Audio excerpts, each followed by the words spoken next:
Annie Glenn, widow of former astronaut and U.S. Senator John Glenn, dies at 100. Columbus, Ohio, she lived her entire life with a man who became universally revered, but to millions across the globe, Annie Glenn was her own kind of hero.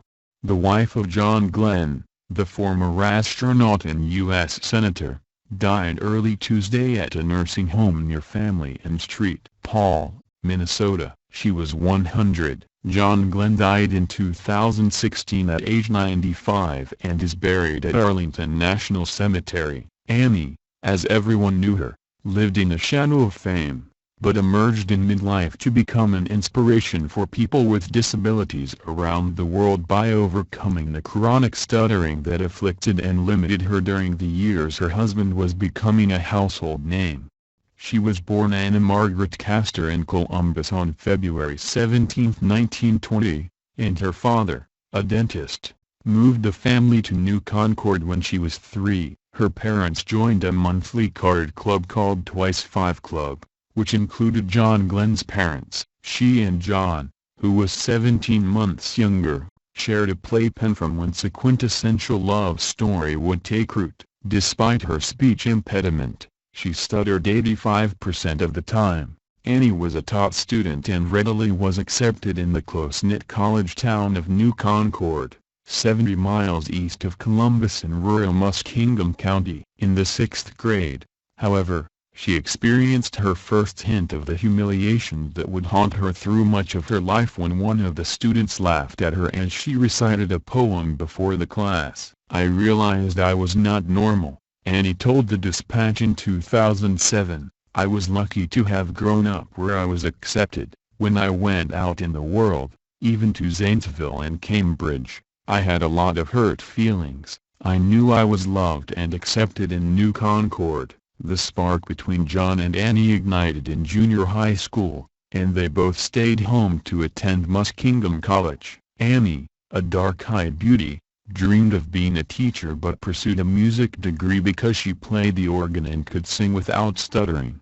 John's education was interrupted by World War II, but before heading off to flight training in the Marine Corps, he gave Annie an engagement ring. On her own, Annie went to Dayton in search of a job and confronted the everyday limitations of stuttering. "I had to write out where I wanted to go and I handed it to the bus driver," she remembered. "He thought I was deaf." He wrote back how much money I needed. "Lots of people thought when my jaws sort of started shaking, as she tried to talk, that I was cold. Lots of people would turn their backs and walk away from me. I have been laughed at many times."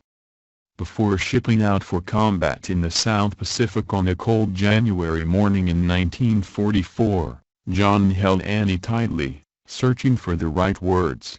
"I'm just going down to the corner store to get a pack of gum," he said. "Don't be long," she whispered, and from that day on she kept a gum wrapper in her purse. As John's prowess as a pilot culminated in his historic orbital flight on February 20, 1962, the spotlight shone ever more intensely on the Glenn family, which by then included a son, David, and a daughter, Lynn. After becoming the first American to orbit the Earth, John and his wife were cheered in a ticker tape parade in New York City. Celebrity pursued them relentlessly and each brush with the media and famous people painfully revealed Annie's stuttering, with reporters in tow after the flight. Then Vice President Lyndon B. Johnson was intent on visiting the Glenns at their home in Arlington, Virginia, but John angered Johnson by refusing to receive him, proffering the excuse that Annie was in bed with a migraine to spare her from the attention. Even so,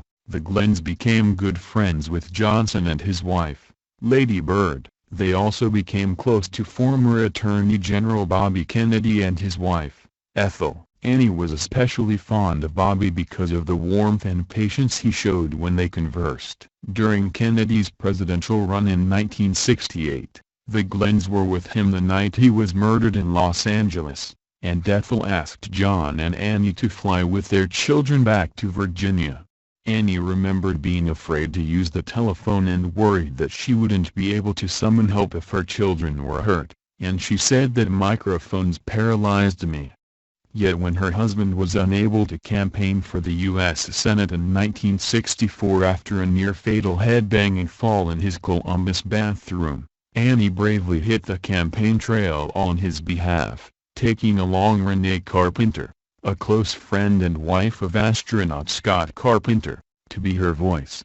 Through the years, Annie tried different treatment programs, but none worked until she and John, watching the Today Show one morning in 1973, heard Dr. Ronald Webster, a psychologist and director of the Communications Research Institute at Hollins College in Roanoke, Virginia, describe a new treatment he had developed for stutterers. After 3 weeks away from John, Annie called him from Hollins. For the first time in 53 years, she did something she had never done before. She spoke a complete sentence without stuttering. Her husband wept. By 1984, Annie was delivering speeches across the country on behalf of her husband's short-lived presidential candidacy, and she devoted herself to helping other stutterers and people with disabilities. In 1983, she received the first National Award of the American Speech and Hearing Association for providing an inspiring model for people with communicative disorders. In 1987, the National Association for Hearing and Speech Action honored her by asking her to present the first annual Annie Glenn Award for achieving distinction despite her communicative disorder. Roughly a decade ago, Annie, in her 80s, was invited to lecture a speech and hearing class at Ohio State University. Facing the students, she finally had realized her dream of being a teacher. The tears were rolling down my cheeks, she later told the Dispatch.